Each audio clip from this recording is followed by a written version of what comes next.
전장 중에 단위 정전하를 놓을 때 여기에 작용하는 힘과 같은 것은 무엇인가 물어보고 있습니다. 이 전장의 세기라고 하는 것은 어떤 거리분에 가해지는 전압을 나타내게 됩니다. 이것이 바로 전장 중에 단위 정전하를 놓을 때 작용하는 힘과 같게 되고요. 이것을 전장의 세기라고 합니다. 1A는 몇 쿨롱인가 물어보고 있습니다. 우리가 1A라고 하는 것은 1A 곱하기 1시간이라고 하는 뜻인데요. 전기량 Q라고 하는 것은 전류 곱하기 시간이 되고요. 자, 이것은 전류가 지금 1A라고 하는 것과 시간이 1시간이라고 하는 것이 곱해진 것이니까 1A 곱하기 초로 하게 되면 3600초가 계산이 되어서 3600 쿨롱이 됩니다. 답은 2번이 되죠. 1.5kW의 전열기를 전격 상태에서 30분간 사용할 때의 발열량은 몇 킬로칼로리인가 물어보고 있습니다. 마지막에 열량하고서 킬로칼로리로 물어보고 있기 때문에 H는 하고서 계산을 할 수 있죠. 0.24 그리고 I제곱 RT 이 식기울이 입에 딱 달라붙어 있어야 됩니다.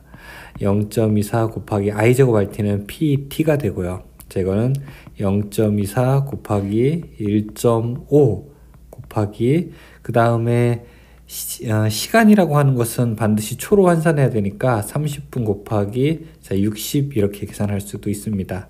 648 킬로칼로리 이게 답이 될 수 있겠죠. 답은 1번입니다. R은 10옴, XL은 15옴, XC는 15옴의 직렬회로에 100V의 교류전압을 인가할 때 흐르는 전류는 어떻게 되는가 물어보고 있습니다. 지금 XL과 XC 값이 어떻게 되냐면 서로 같아요. 같기 때문에 이것을 우리가 공진회로라고 하게 됐죠. 그래서 I는 어떻게 됩니까? 임피던스 분의 V가 되는데 임피던스는 공진이기 때문에 저항 10만 남게 되고요. 전압이 100V가 되어서 자, 이것은 10A가 됩니다. 답은 3번. 굉장히 간단한 문제죠. 이는 141 사인 120 파이 t 마이너스 3분의 파이인 파형의 주파수는 몇 헤르츠인가 물어보고 있습니다. 주파수라는 정보가 있는 부분은 바로 여기에 해당되고요. 이것은 오메가가 있어야 되는 부분이죠. 오메가가 바로 2 파이 f인데 이 자리에 120 파이가 들어가 있습니다. 그러면은 주파수는 얼마로 구할 수 있나요? 이렇게 2, 그 다음에 120이 60으로 약분되게 되면은 파이 약분되어서 우리가 주파수 F는 얼마? 60Hz가 되겠네요. 답은 4번이 될 수 있죠. 그림과 같은 회로에서 A, B 간에 2V의 전압을 가하여 일정하게 하고 스위치 S를 닫았을 때의 전 전류 I가 닫기 전 전류의 3배가 되었다면 저항은 얼만큼이 되는가 물어보고 있습니다. 스위치 닫았을 때 전류가 3배로 흘렀다는 것은 닫기 전보다 저항이 3분의 1로, 합성 저항이 3분의 1로 감소했다는 얘기가 되는 것이죠. 일단 닫기 전의 저항을 쭉 살펴보게 되면은 이런 식으로 그림이 되어 있으니까 닫기 전, 여기 닫기 전을 하게 되면 8 플러스 3 하니까 이거는 11옴이 될 겁니다. 그러면은 닫은 후는 얼마라는 거예요? 닫은 후는 11의 3분의 1에 해당하는 것이죠. 닫은 후는 11의 3분의 1, 그러니까 3분의 11이니까 한 3.667옴 정도 된다는 겁니다. 닫은 후는 이렇게 병렬로도 되어 있고 그 다음에 여기 직렬로 되어 있다는 거예요. 그러면은 이 합성 저항 8 플러스 어떤 Rx 합분의 8 곱하기 Rx. 자, 이 값이 얼마가 나와야 되냐면은 0.677옴이 나와야 되는 거죠. 그렇죠? 3.677에서 직렬 3을 빼게 되면은 0.677옴 되니까 Rx에다가 이제 보기에 있는 숫자 하나씩 집어넣으면 됩니다. 여러분 여기에다가 이 자리에다가 727도 한번 넣어보고 27도 한번 넣어보고 0.73도 넣어보고 0.27도 한번 넣어보는 거예요. 하나씩 넣어보게 되면은 답이 하나로 나오겠죠. 답은 4번 답은 3번 0.73이 될 것입니다. 공기 중 1웨버의 자극에서 나오는 자력선의 수는 몇 개인가? 이거 우리 가우스 정리로 계산할 수 있죠. N은 진공이라고 공기 중이라고 했으니까 뮤 제로 분의 m이라고 볼 수 있고요. 뮤 제로가 4파이 곱하기 10의 마이너스 7승이니까 이것분의 m은 1 웨버니까요. 계산하게 되면은 7.958 곱하기 10의 5승 정도로 볼 수 있습니다. 답은 2번에 해당합니다. 표면 전하 밀도 시그마로 대전된 도체 내부의 전속 밀도는 얼만큼이 되는가 라고 물어보고 있습니다. 대전된 도체 내부의 전속 밀도는 무조건 0입니다. 답은 2번이죠.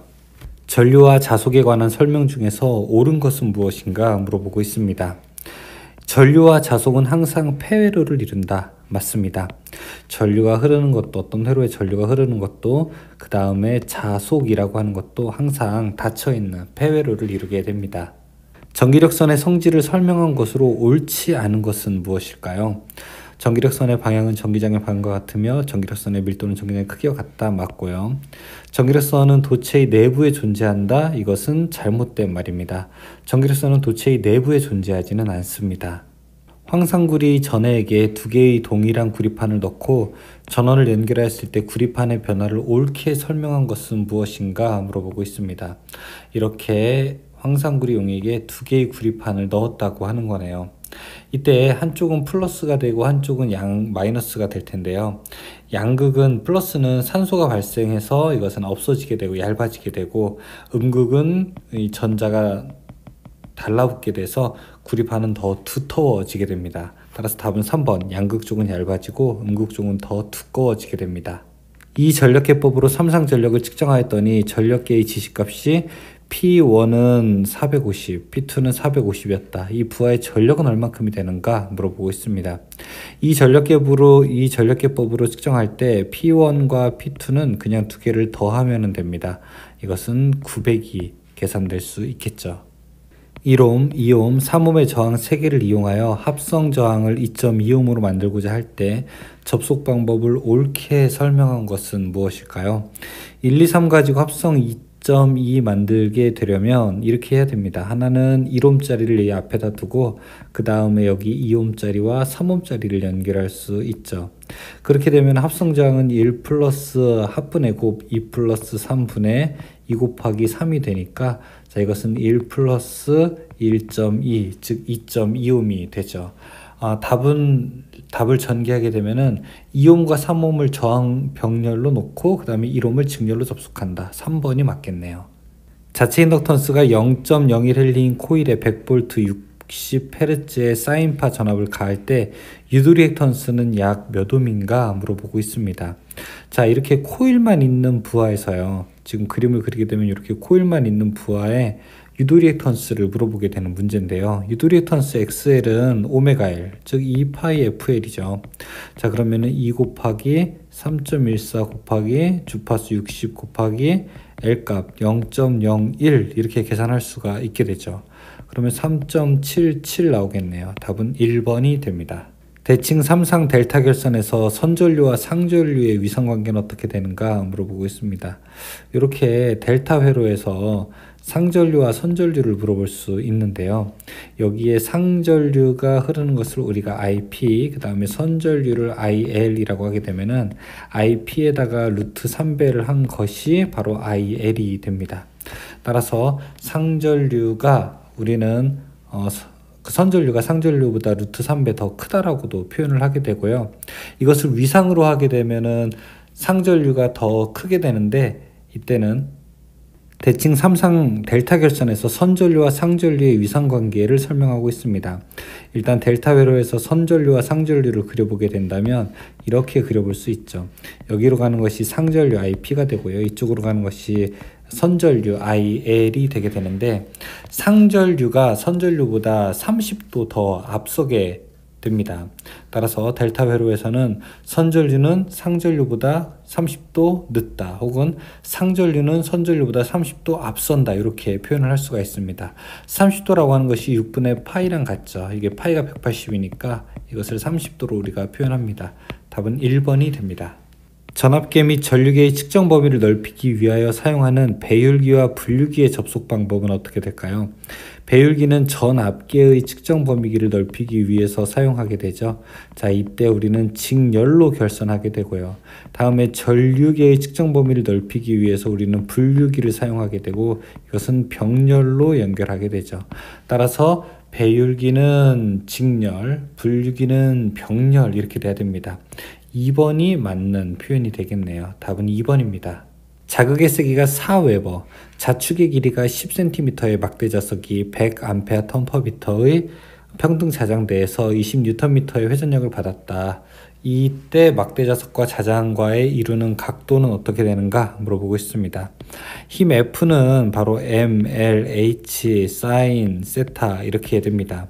여기서 sin, 세타라고 하게 되면은 나머지를 다 분모로 가져와서요. M, L, H 분의 힘 F가 될 수 있죠. M 자극의 세기가 4고요. 그 다음에 L 길이가 0.1m, H 자기장의 세기가 100이 되고, 그 다음에 힘은 20이 되게 되면은 이 값 우리가 0.5라고 볼 수 있어요. 여러분 사인 세타가 0.5가 되면요, 이 세타는 얼마가 되는 건가요? 사인이 반대편으로 넘어가서 아크 사인 0.5를 계산기로 직접 해보셔야 됩니다. 그렇게 되면 각도를 구할 수 있게 되는데요, 이 값은 우리가 30도가 되니까 답은 2번이 될 수 있겠네요. 콘덴서에 V볼트의 전압을 가해서 Q쿨롱의 전하를 충전할 때 저장되는 에너지는 몇 줄인가 물어보고 있습니다. 콘덴서에 우리가 축적되는 에너지 W는 2분의 1 QV가 되고요. 이때 2분의 1 CV의 제곱이 되니까 이 두 가지 다 답으로 맞출 수가 있어요. 자, 보통 2분의 1 CV 제곱이 많이 나오게 되는데, 이렇게 문제처럼 우리가 2분의 1 QV가 나오는 경우도 있습니다. 이 문제 조금 유의하셔서 보실 문제입니다. 비사인파 교류의 일반적인 구성이 아닌 것은 무엇입니까? 라고 물어보고 있습니다. 비사인파 일반적인 구성은 고조파, 기본파, 직류분 이렇게 놓을 수 있는데요. 고, 기, 직 들어가게 되는데 4번은 해당이 없죠. 다음 설명의 기억, 니그, 니은에 들어갈 내용으로 옳은 것은 무엇입니까? 히스테리시스 곡선에서 종축과 만나는 점은 땡땡이고 횡축과 만나는 점은 땡땡이다 라고 이야기하고 있습니다. 히스테리시스 곡선이 이렇게 생겼잖아요. 이 히스테리시스 곡선에서 종축과 만나는 점, 횡축과 만나는 점이 있는데, 종축과 만나는 점은 여기, 횡축과 만나는 점은 여기죠. 이 종축과 만나는 점은 자기장의 세기가 0이 되어도 자기장을 가지고 있기 때문에 이걸 우리가 잔류자기라고 부르게 되고요. 그래서 이쪽은 자기력이 0으로 되는 자기장의 세기를 뜻하기 때문에 우리가 보자력이라고 부르게 됩니다. 종축과 만나는 점은 잔류자기고요. 그 다음에 횡축과 만나는 점은 보자력입니다. 답은 2번이 되겠네요. 직류발전기에서 유기기전력 E를 바르게 나타낸 것은 무엇인가 물어보고 있습니다. 유기전력 E는 이렇게 계산할 수 있죠. P 자 파이 60A분의 N 이렇게 계산할 수 있고, 여기서 지금 E와 파이 이런 것들을 놓게 되면은 유기전력 E는 파이랑 어떤 관계가 있습니까? 파이가 커지게 되면은 우리가 E가 더 커지게 되니까 두 개는 이런 비례 관계로 볼 수 있네요. 그리고 여기 회전속도 N까지 들어가게 되면은 N도 역시 비례 관계로 볼 수 있으니까 1번이 답이 됩니다. 절연물을 전극 사이에 삽입하고 전압을 가하게 되면 전류가 흐르는데, 이 전류를 무엇이라고 하게 되는가 물어보고 있습니다. 보통 우리가 이런 이제 전선이 있게 되었을 때 전선에 절연물로 되어 있는데요. 이 절연물 밖으로 새는 전기를 우리가 이 전기라고 해도 크게 다르지 않습니다. 이런 것들을 우리가 누설 전류, 즉 저항에서 흐르는 비정상적인 전류를 우리가 누설 전류라고 이야기하게 됩니다. 동기전동기의 자기기동에서 계자건선을 단락하는 이유는 무엇인가 물어보고 있습니다. 계자건선을 단락하게 되는, 어떤 건 우리가 권선을 단락할 때는요, 그 권선 단락하는 이유가 바로 전압이 크게 유도되는 것을 막기 위해서 그렇습니다. 3번에 보시면 고전압 유도에 의한 절연 파괴 위험 방지라고 되어 있는데, 자, 이처럼 고전압이 유도되는 것을 막아서 계자건선을 단락하게 됩니다. 직류 직관전동기의 벨트 운전을 금지하는 이유는 무엇일까요? 직류 직권 전동기는 벨트 운전을 하다가 혹시 벨트가 벗겨지게 되면은 전동기가 무브화 운전 상태가 되어서 아주 고속으로 운전하게 됩니다. 그래서 벨트를 벗겨지게 되었을 때 우리는 굉장히 조심하게 되는데 1번 벨트가 벗겨지면 위험 속도에 도달하기 때문에 그렇습니다. 직류 전동기 속도 제어법 중 전압 제어법으로서 제철소의 아변기, 고속 엘리베이터의 제어에 사용되는 방법은 무엇인가 물어보고 있습니다. 사실은 뭐 지금 이렇게 우리가 아주 광범위하게 사용되는 방법이냐라고 묻게 된다면 이것에 대한 정확한 답은 아닐 수 있습니다. 그러나 이 문제에서만큼은 가져오게 될게요. 이 답은 1번 워드 레어너드 방식이라고 대답할 수 있습니다. 변압기의 임피던스 전압이란 무엇일까요? 변압기가 일반적으로 이렇게 있을 때 이게 정상적으로 동작할 때 부하가 정격일 때 이 변압기 내부에서는 어떤 전압 강화가 일부 발생하게 됩니다. 아주 조금요. 바로 이 조금 전압 강화가 발생하는 것이 변압기가 일종의 소비하는 손실이 될 수가 있죠. 따라서 이 정격 전류가 흐를 때 우리가 변압기 내부에서 발생하는 전압 강하를 우리가 임피던스 전압이라고 부르게 됩니다. 1번이 바로 그 설명을 하고 있는 것이죠. 그림과 같은 회로에서 사인파 교류 입력 12V를 가했을 때 저항 아래 나타나는 전압은 어떻게 되는가 물어보고 있습니다. 그림이 잘 안 보이실 수도 있는데 자 다이오드가 이렇게 되어 있죠. 이렇게 가서 이렇게 정류가 될 수 있고요. 그렇죠? 그 다음에 이렇게 가서 이렇게 정류가 될 수가 있습니다. 따라서 이렇게 가고 이렇게 가니까 여기가 왼쪽이 플러스가 되고요. 다음에 이렇게 가고 이렇게 갈 때는 여기가 마이너스가 됩니다. 좌측이 플러스, 우측이 마이너스가 되고 지금 다이오드 4개를 이용하게 된 거죠. 그러니까 이걸 우리가 전파 정류 회로라고 볼 수가 있죠. 입력된 것에 곱하기 0.9가 출력이 되는 단상 전파 정류 회로입니다. 입력이 12V라고 했었나요? 12V 곱하기 그러면 0.9 하게 되었을 때 10.8V가 출력이 되네요. 답은 3번이 됩니다.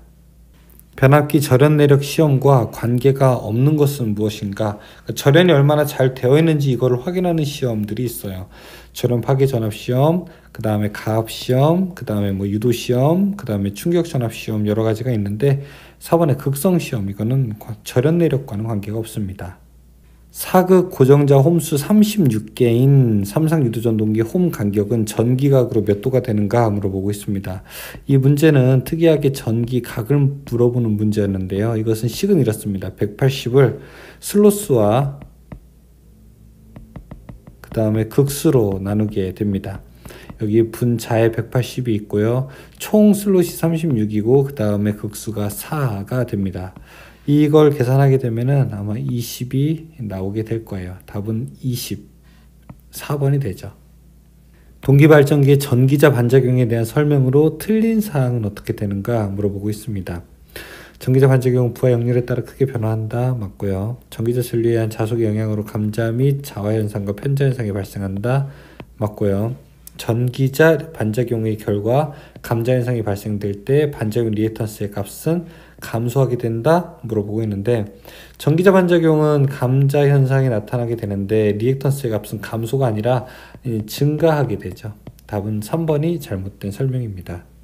보호계전기를 시험을 하기 위한 유의사항이 아닌 것은 무엇인가 물어보고 있습니다.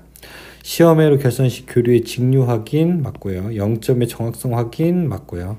계전의 시험 장비의 오차 확인 맞는데 교류의 극성 확인 이거는 해당되지 않습니다. 답은 4번이 되죠. 12극과 8극인 두 개의 유도전동기를 종속법에 의한 직렬 점수법으로 속도 제어할 때 전원 주파수가 50Hz일 때 무브와의 속도인데 RPS 초당 회전 수가 얼마냐 물어보고 있어요. 이 직렬 종속법에서 극수라고 하는 것은 두 개의 극수를 더하면 됩니다. P1 플러스 P2 그러니까 여기서는 12 더하기 8이 되어서 이제는 20극이 되는 거죠.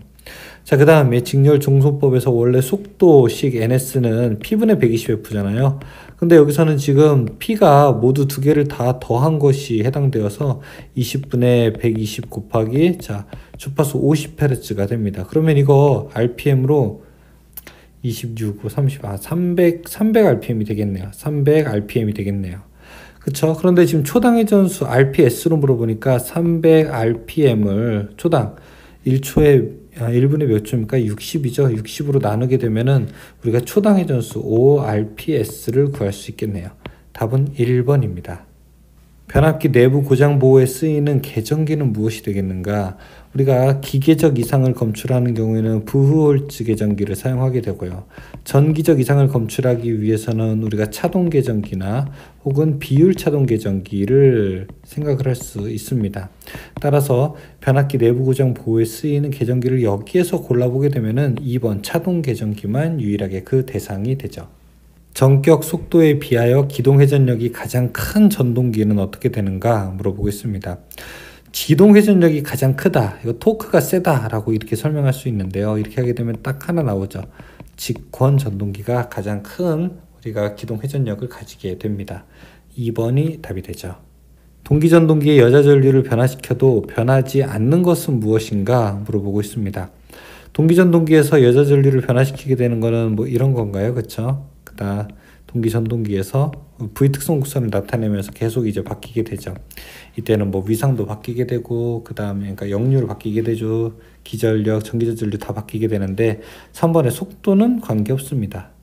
동기발전기를 개통에 접속하여 병렬 운전할 때 관계없는 것은 무엇인가? 동기발전기라고 하는 것은 교류발전기를 뜻하고 있죠. 교류발전기는 우리가 여러 가지가 같아야 되는데 전압, 주파수, 위상, 파형 뭐 이런 것들 다양한 것들이 서로 같아야 되는 것을 요구하고 있습니다. 교류이기 때문에 직류보다는 여러 가지가 같아야 되겠죠. 하지만 1번 전류 혹은 우리가 용량이라고 표기를 하게 되면은 이런 것들은 서로 달라도 괜찮습니다. 직류를 교류로 변환하는 장치는 무엇인가? 이거 자주 나오는 문제죠.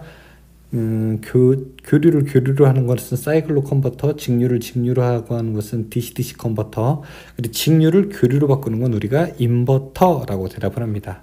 삼상 유도전동기의 최고 속도는 우리나라에서 몇 RPM인가 물어보고 있어요. 동기 속도 구하는 게 이렇게 P120F, P분의 120F잖아요. 최고 속도는 극수가 작을수록 속도가 높아지게 되는데 극수는 아무리 작아봤자 2극이 최소이기 때문에 2분의 120 곱하기 주파수가 이렇게 되면 60, 우리나라는 60이니까 계산할 수 있습니다. 자, 이렇게 하게 되면은 66에 36이니까 3600rpm이 되겠네요. 단상 반파 정류 회로의 전원 전압이 200V, 부하 저항이 15mm면 부하 전류는 어떻게 되는가 물어보고 있습니다. 전원을 일단 200V 넣게 되었는데, 자, 이때 단상 반파를 지나게 되면은 몇 볼트가 될까요? 단상 반파를 지나게 되면은 이 전압은 200 곱하기 0.45가 되어서 90V가 됩니다. 여기 90V에 우리가 어떤 거 부하 저항을 하나 달았다고 해요. 10ohm짜리를 달게 됩니다. 그러면 흐르는 전류는 얼마가 될까요? I는 R분의 V니까 10분의 90이 되어서 여기는 9A가 되겠네요. 답은 9A. 2번이 답이 되죠.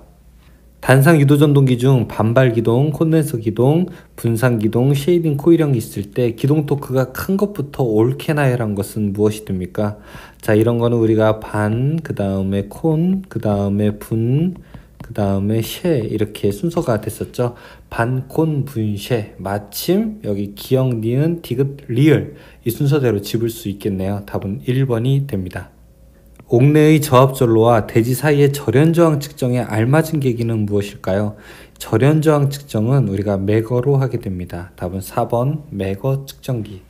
도면과 같은 단상 3선식의 5개 배선에서 중성선과 양외선 간에 각각 20A, 30A의 전등부하가 걸렸을 때 인입계폐기에 X점에서 단자가 빠졌을 때 발생하는 현상이 아닌 것은 발생하는 현상은 원래 여기로 전류가 가는데 여기 차단됐기 때문에 전기가 요렇게 직접 가게 되죠. 이 중간도로는 갈 수가 없으니까. 그러면 뒤에 있는 부하가 어떻게 된 겁니까? 서로 이렇게 직렬로 연결된 거죠.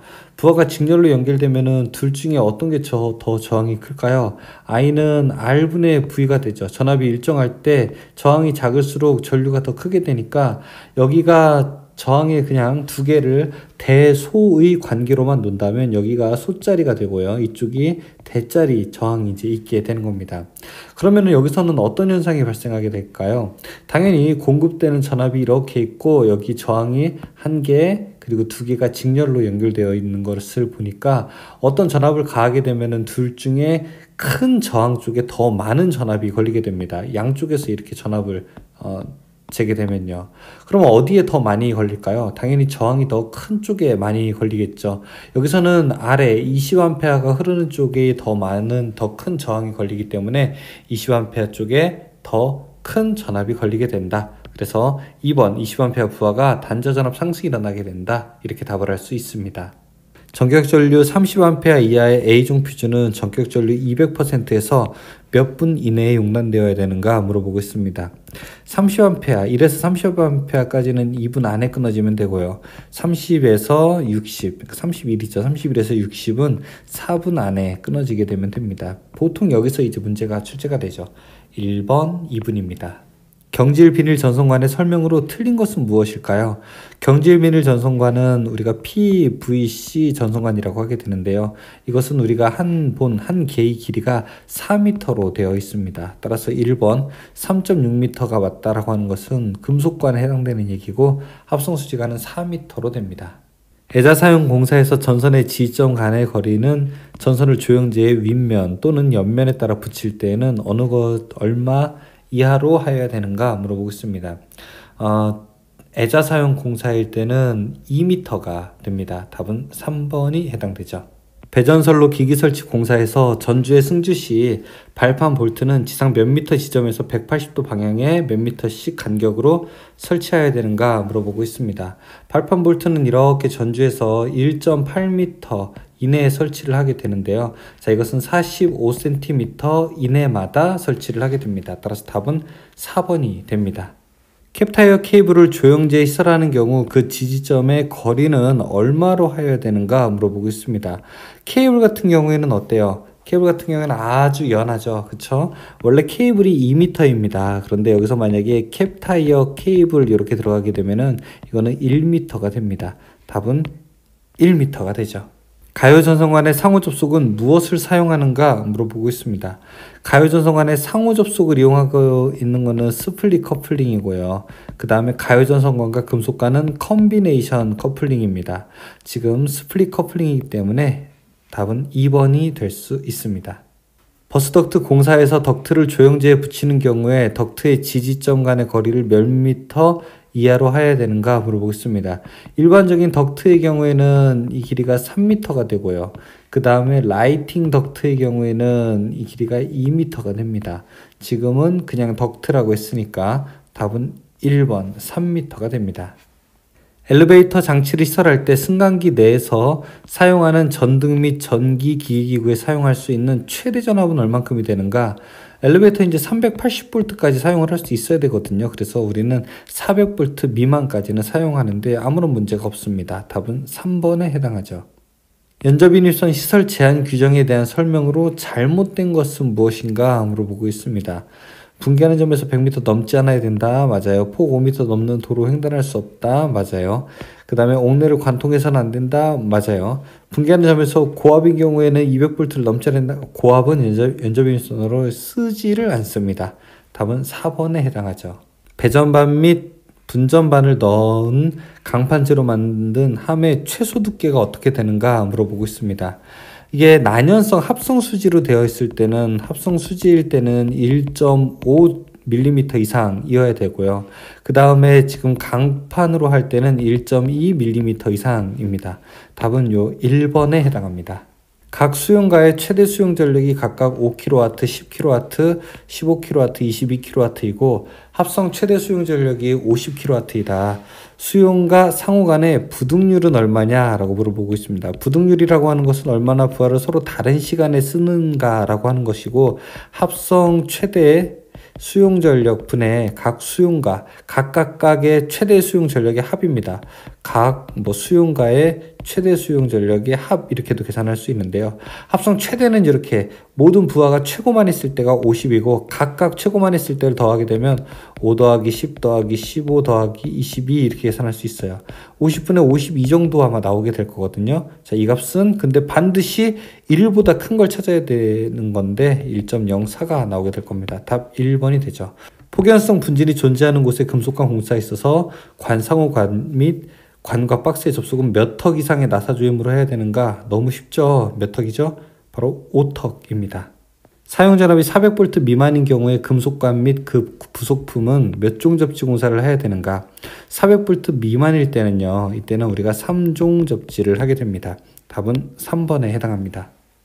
지중 또는 수중에 시설하는 양극과 피방식체 간의 전기부식 방지 시설에 대한 설명으로 틀린 것은 무엇인가 물어보고 있습니다. 우리가 전기부식 방지 시설, 전식방지라고 이야기하게 되는데요. 자, 이때 1번 사용전압은 직류 60V를 초과할 것이라고 되어 있는데 이거는 좀 잘못됐습니다. 직류 60V를 초과하지 않아야 됩니다. 60V 이하가 되어야 됩니다. 답은 1번이 해당하죠. 전주의 길이가 15m 이하인 경우 땅에 묻히는 깊이는 전주 길이 얼마 이상으로 하여야 하는가 물어보고 있습니다. 15m 이하일 때는 6분의 1 이상만 묻게 되면 됩니다. 15를 넘게 될 때는 2.5m 이상 묻어야 되겠죠. 6분의 1 답 4번입니다. 예를 들어 12m짜리 전주라면은 6분의 1 해서 2m 이상 묻어야 되는 겁니다. 지중해 매설되어 있는 금속재 수도관로는 접지공사의 접지극으로 사용할 수 있다. 이때 수도관로는 대지와의 접지 저항치가 얼마 이어야 되는가 물어보고 있습니다. 보통 우리가 수도관을 어쩔 수 없이 접지극으로 대체해서 사용할 수 있거든요. 그때 수도관의 접지 저항이 낮아야 되는데 그 접지 저항이 얼마치 이하이어야 되느냐? 바로 3옴 이하이어야 됩니다. 단면적 6제곱밀리미터 이하의 가는 단선의 트위스트 조인트에 해당되는 직선 접속법은 어떻게 되는가 물어보고 있습니다. 일반적으로 우리가 가는 단선을 트위스트 접속할 때에는 그냥 서로 직선으로 연결해서 접속하는 직선 접속을 사용하게 됩니다. 이렇게 꼬고 이렇게 이제 반대로 꼬게 되죠. 수변전 설비에서 차단기 종류 중 가스 차단기, 이걸 GCB라고 합니다. 들어가는 가스의 종류는 무엇이냐? 가스의 종류는 육불화황 가스라고 해서 SF6 가스라고 하는 것을 사용하고 답은 3번이 됩니다.